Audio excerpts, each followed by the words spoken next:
Mano visas gyvenimas tragedija. Nuopoliai, kitų žmonių užpoliai, tiek muzikoje, tiek gyvenime, nebijo prisipažinti, lietuvių estrados primadona, unikalus balsų savininkė, šlagerių karalienė Birutė Dambrauskaitė, šiemet švenčianti savo kūrybinės veiklos 50-metį. Birutės balsas ir šiandien skamba nepakartojamai, toks pat stiprus ir išraiškingas, kaip ir kūrybinės veiklos pradžioje, tačiau praturtintas sodriomis intonacijomis, pergyvenimais ir subrendusios asmenybės išmintimi. Birutė, 50 metų scenoje. Kaip jie prabėgo, kaip 5 metai, kaip 10-metis, akimirksniu, ar vis dėlto paliko nuoskaudų? Kažkaip negalvoju. Negalvoju, kad apie praeitį negalvoju, dabar galvoju apie dabartį. Bet neišvengiamai norime prisiminti, kaip sakoma, prabėgęs laikas buvo gražus ir dėl to, kad buvo daug darbo, buvote jauna. Buvau jauna, buvo pirmi žingsniai, pirmi koncertai, naktinis gyvenimas. Tai tokie 3 etapai buvo. Antras etapas – didelė scena. Bendravimas su režisierium Pauliukaičiu, kuris labai daug man davė apie 20 metų. Ir trečias gimimas tai yra dabartis, kur pagaliau turiu solinį koncertą, turiu savo prodiuserį, savo grimėrį, savo siuvėją, savo dizainerį, turiu patį. Svarbiausia tai solinį koncertą, kuris apsuptas mane supa šokių teatras Andrė Dans, kuris pagyvina mano repertuarą, kuris yra per visą gyvenimą sukauptas, išgyventas, išgimdytas. Tai yra ir prancūziškas dainas, ir ispaniškas, ir lietuviškas, ir čiurlioniškas. Ir tai yra naujas gimimas, trečias mano gyvenime. Ar galima trumpai per visus etapus, 1, 2 ir 3, trumpai pristatykit, pirmas etapas, prisimenat, kai pirmą kartą uždainavot, kur įvyko jūsų debiutas? Pirmas etapas tai saviveikla, 10 metų. Vėliau gastrolės po Rusiją ir grįžimas į Lietuvą, naktinis kokteilių baras Dainava. Tai 30 metų maždaug. Jūs buvot naktinė paukštė? Paukštė žmonėms, taip, liaudžiai. Aš naktinė paukštė ir žmonėm dainavau, jie buvo patenkinti. Birutė, kaip ten tas atrodė naktinis gyvenimas tais laikais intensyvus? 12 valandą ateini, eilė, visi nori prasibrauti, visada pilna salė būdavo. Įdomus gyvenimas buvo, aišku, visą dieną namuose kučiausi, o vėliau naktį išeidavau į darbą, tai buvo, jau kiekviena naktis buvo jau užimta. Ir tas tęsdavosi iki 4, iki 5 ryto. Taip kad kažkaip pripratau, nes dainavau liaudžiai, žmonėm. O tai buvo labai svarbu. Visada buvo pilnos salės. Kokias dainas dainavot? Tai buvo laukiama, Mhm. Visada gaudavau gėlių, visada su pilnom paukštėm pareidavau namo. Buvau mylima tikrai. Esate mylima. Kokias dainas dainavote, tada šlageriai pasiekė mūsų iki šių dienų, priminkite? Aš dainuodavau, tada būdavo festivaliai, Sanremo, Lenkijoje buvo festivaliai. Ir aš visada kažkaip tai stebėdavau tos koncertus ir vieną dainą išrinkdavau dėl savo. Nes pirmiau aš turėdavau save įkaitinti, atidainuoti savo dainą. Aiškiai, kad aš jau jausčiau, o vėliau pasirinkdavau tokį repertuarą, kad visai salei tiktų. Taip kad programai būdavo 5-6 dainos. Be samemučio? Be samemučio. Mano dainos visos tokios po 10 metų, bet tokias dainas imdavau, kurios tikrai nenusibosta nei man, nei žmonėms. Ir visada jos yra laukiamas ir aš su noru dainuoju. Ir visada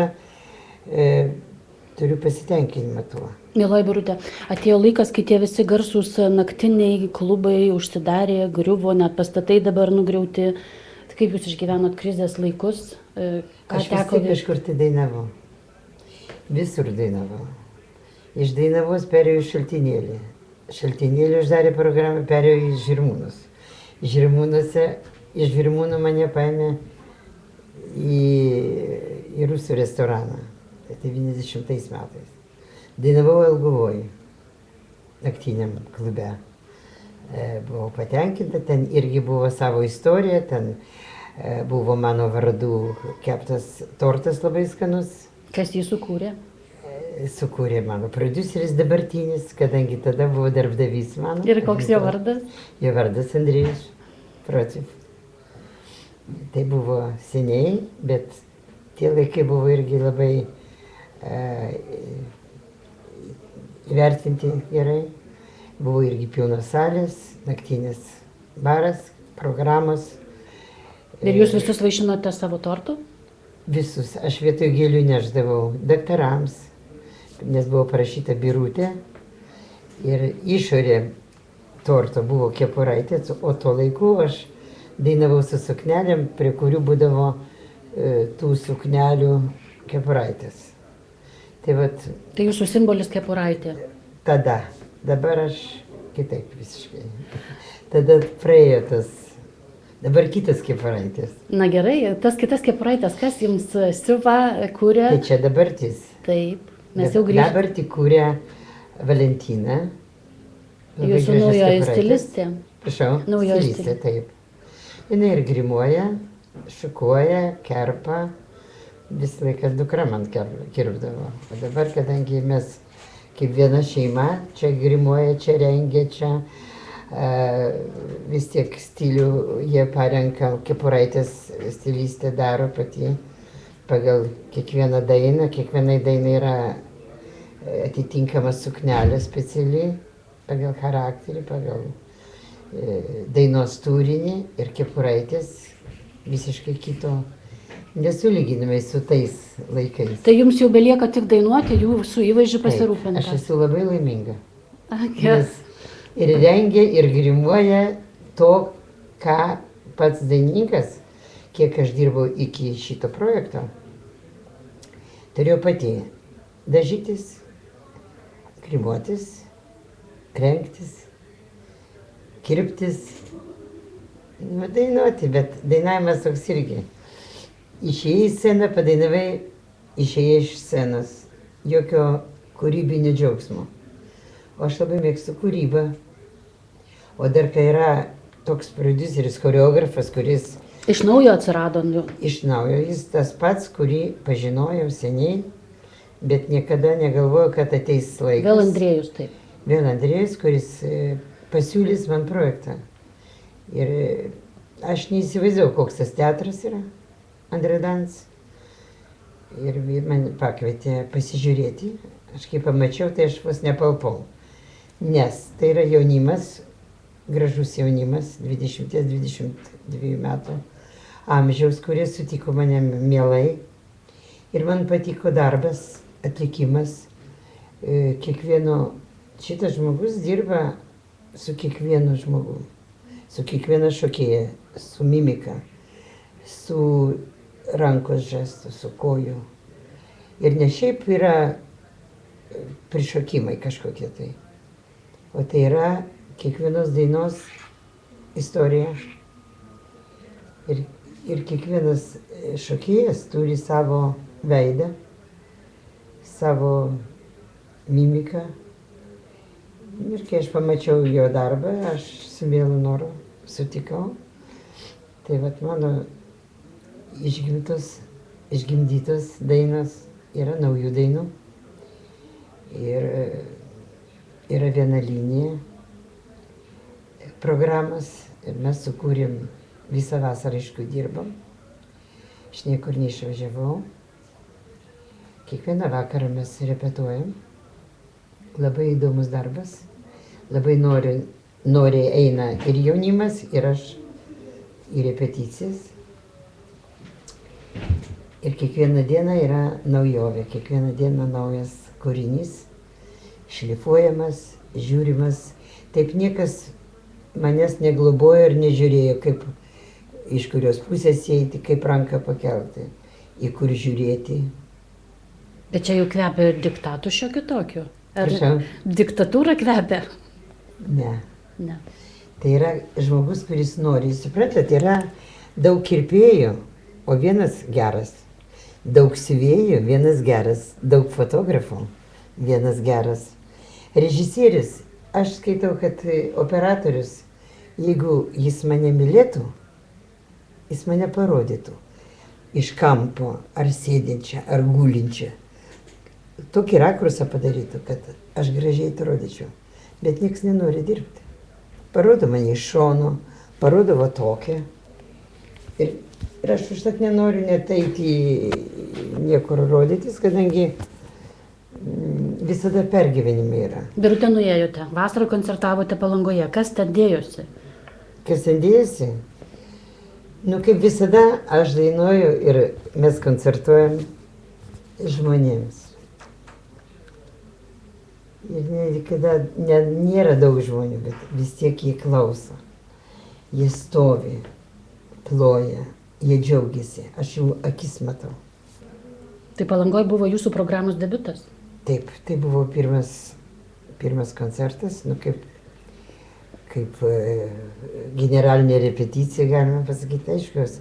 Pavyko. Su klaidelėm, kurias mes matom, tas klaidelės. Ir kur vėliau mes diskutuojam, ką galėtumėm pataisyti, ką atnaujinti. Nes Palangoje viena publika buvo, dabar mes ruošiam naujesnių kūrinių idėjom, kad kitai publikai įtikti. Mes visą laiką šlifuojam.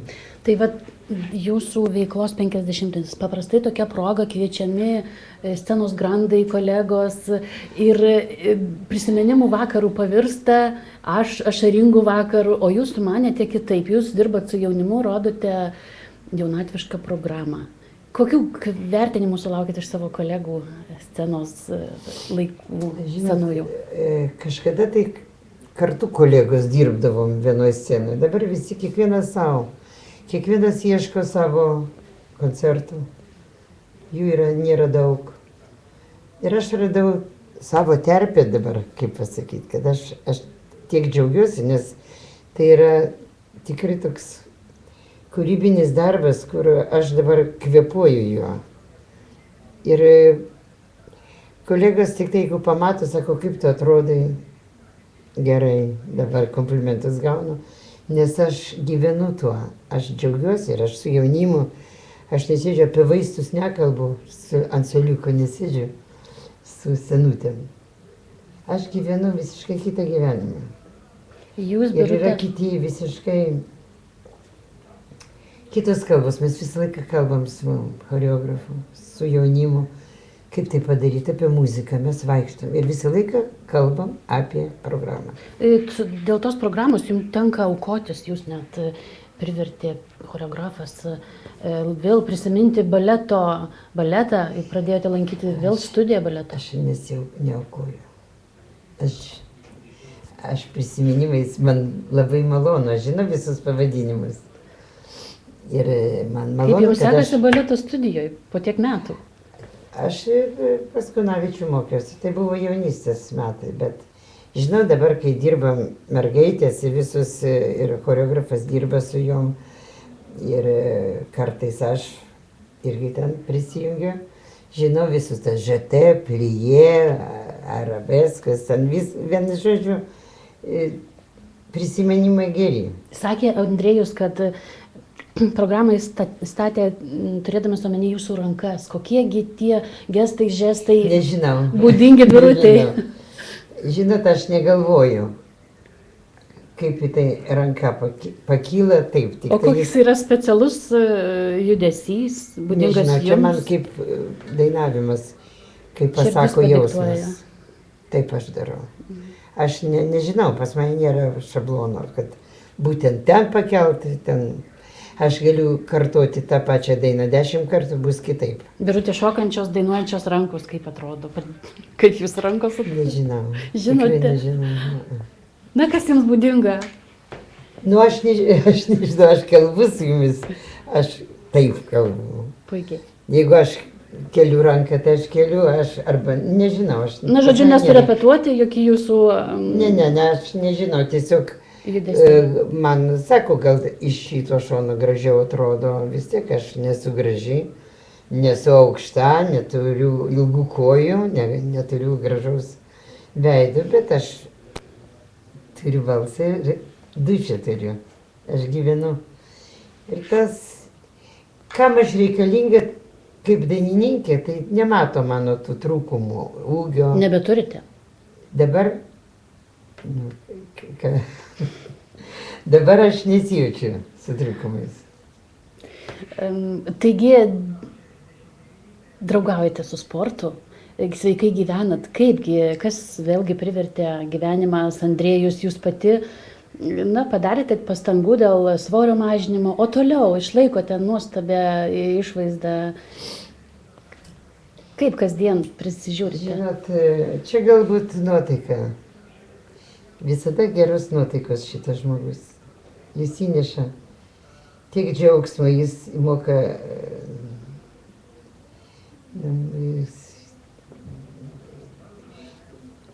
Ką privertė jūs Jis daryti? labai jaučia, jeigu bloga nuotaika pas mane, nu maža kokia. Jis viską mato. Jis pradeda va, taip juokauti, jis išveda iš tų... Išveda jūs ir į pasivaikščioti į mišką, į miestą ir Į mišką, į miestą ir kalbamės apie meną, apie muziką. Ir jis man aiškina, kad taip turi, man labai įdomu.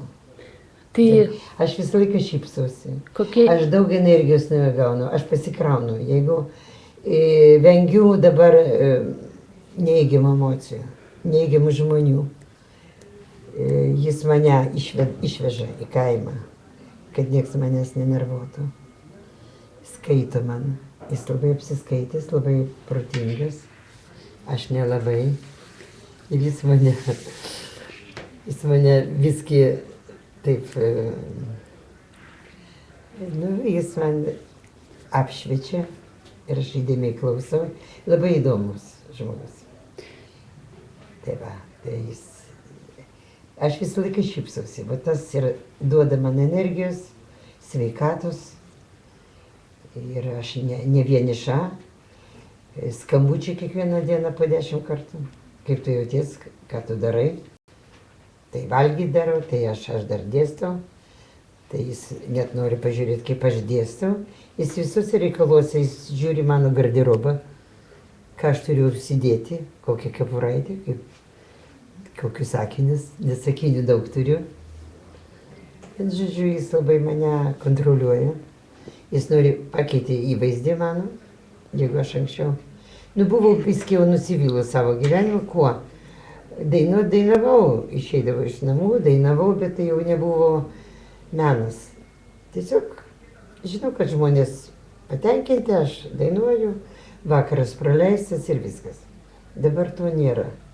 Dabar aš jau paprastai nenoriu dainuoti. Jau man neįdomu.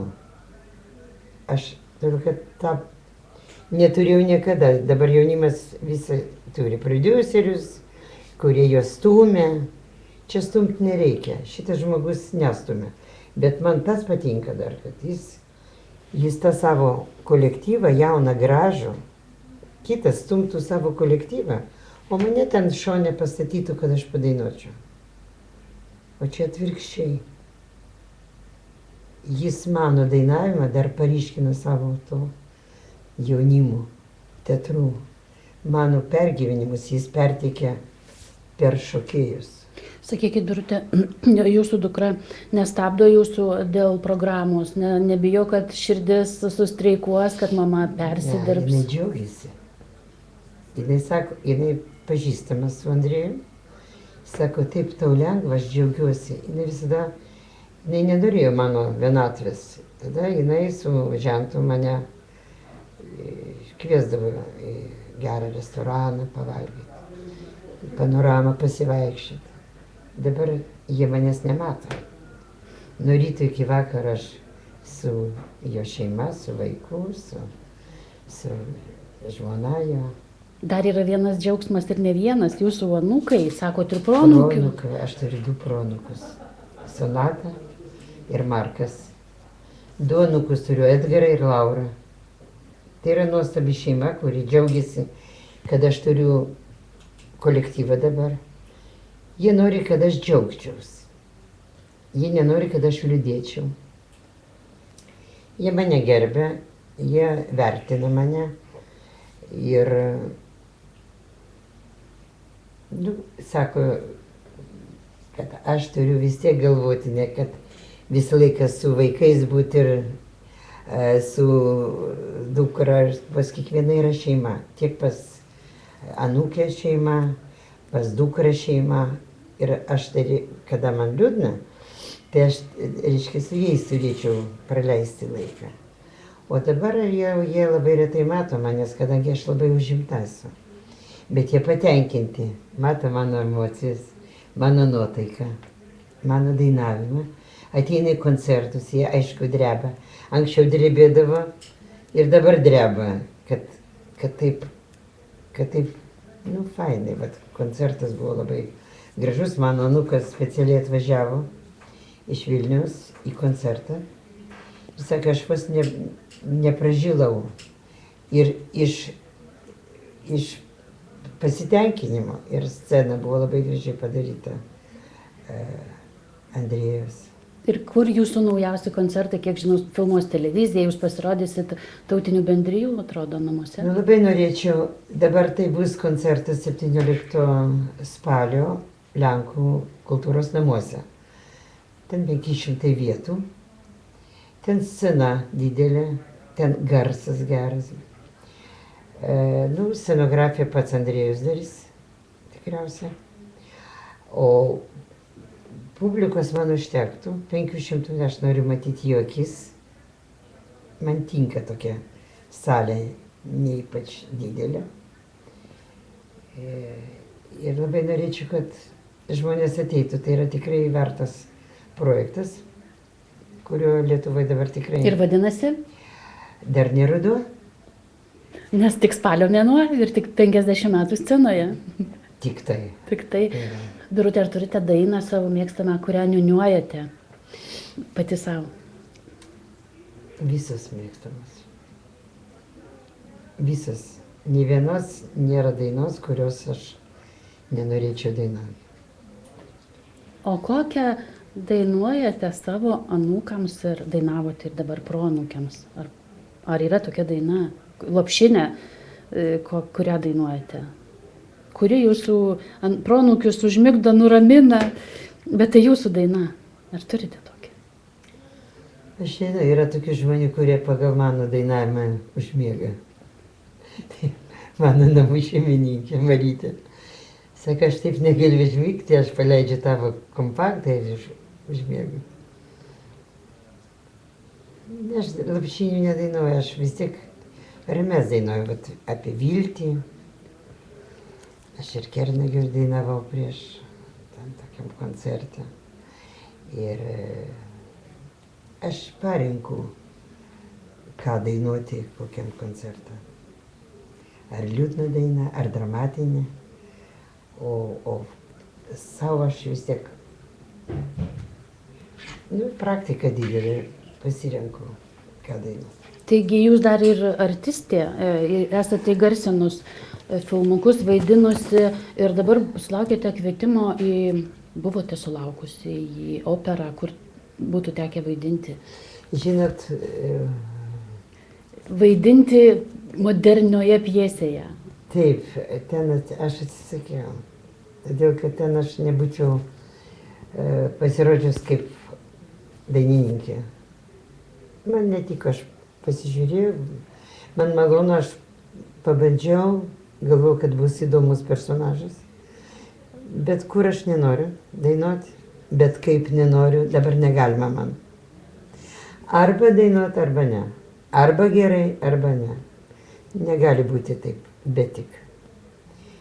Ir tariuosi su prodiuseriu, kad tai aš nepasirodysiu kaip dainininkė, aš neparodysiu,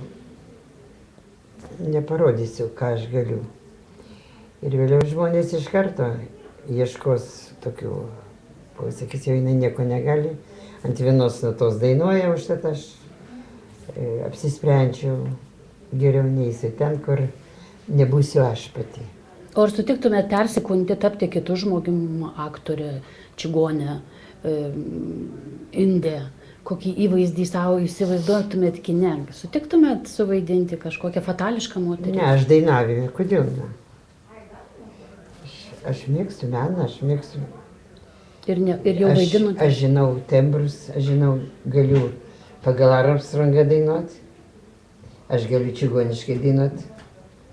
Pas mane absoliutinė klausa, aš visom kalbom dainuoju, nors nekalbu, bet visada stengiuosi, kad dikcija būtų gera. Birute, užkibsiu už vieną dalyką, absoliuti klausa. Tai ką jūs galite pakartoti? Tarkim, melodiją išgirdote ir iš karto ją kartojate? Ar... Bet absoliutis, ne, tai aš dėl kalbų. O aš dėl muzikos. A dėl muzikos, tai... Kaip motyvą prisimenat? Ar sunku, pavyzdžiui, išmokti naują kūrinį, naują dainą? Motyvą ne, žodžius taip. Žodžiai, tai galima juos... Tada aš suvolioju tas žodžius, bet aš sudainuoju, nesustoju. O melodija tai čia jums yra... Taip, čia jau mano... Nuo vaikystės. Kada uždainavote pirmą dainą? 5 metų. 50 metų. Taigi sveikiname ir dėkojam jums už interviu ir linkim kūrybinės sėkmės, gražių koncertų.